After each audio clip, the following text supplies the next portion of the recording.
এখনো কি আপনারা বিশ্বাস করেন যে মুখ্যমন্ত্রী মমতা বন্দ্যোপাধ্যায় এই কাজটা করবেন সততার সাথে?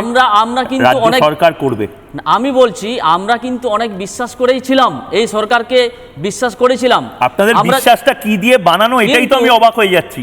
আমি বিশ্বাস কখনো ভাঙে না।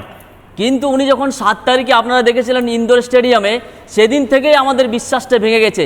সেখানে কিন্তু উনি আমাদেরকে মিথ্যে প্রতিশ্রুতি দিয়েছিলেন, সেখানেও বলেছিলেন আপনারা ভলেন্টিয়ারি সার্ভিস করুন। তখনই আমরা বুঝে গেছি এই সরকার কিন্তু আমাদের পাশে নেই, ইনি কিন্তু অযোগ্যদের পাশে আছেন। কেন কি অযোগ্যরা কিন্তু টাকা দিয়েছে, টাকা লক্ষ লক্ষ টাকা দিয়েছে, তাদেরকে কেন এক্সপোজ করছেন না? আমরা যারা যোগ্যতার ভিত্তিতে চাকরি পেয়েছি, আমাদের কি দোষ?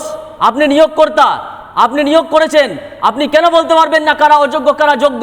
আপনি এখনো বলতে পারছেন না এর বাইরে অযোগ্য আছে কিনা, যোগ্য আছে, এর বাইরে অযোগ্য আছে কিনা, এটা বলতে পারছেন না আপনি। এটা কার দায়? এই দায়িত্ব নিতে হবে সরকারকে বা এসএসসিকে নিতে হবে। কিন্তু এখানে এসএসসি বলতে কিছু নেই, সব কিছুই চালায়, আপনারা জানেন সরকার চালায়। অতএব দায় নিতে হবে সরকারকে, এই চুরির দায় নিতে হবে সরকারকে। এই জন্যই তো আমরা বলি, সরকার বলছেন কিন্তু সরকারের মাথায় তো মমতা বন্দ্যোপাধ্যায়। এই জন্যই তো আমরা বলি এই যে মমতা ব্যানার্জি যিনি আছেন মুখ্যমন্ত্রী, আমরা কেন বলি যে মুখ্যমন্ত্রী চোর? কেন কি এই চোরিটাকে প্রশ্রয় দিয়েছেন, এই জন্য তো আমরা বলি মুখ্যমন্ত্রী চোর। এটা কেন বলতে পারছি? আপনি অযোগ্যদেরকে প্রশ্রয় দিচ্ছেন, চোরটাকে প্রশ্রয় দিচ্ছেন।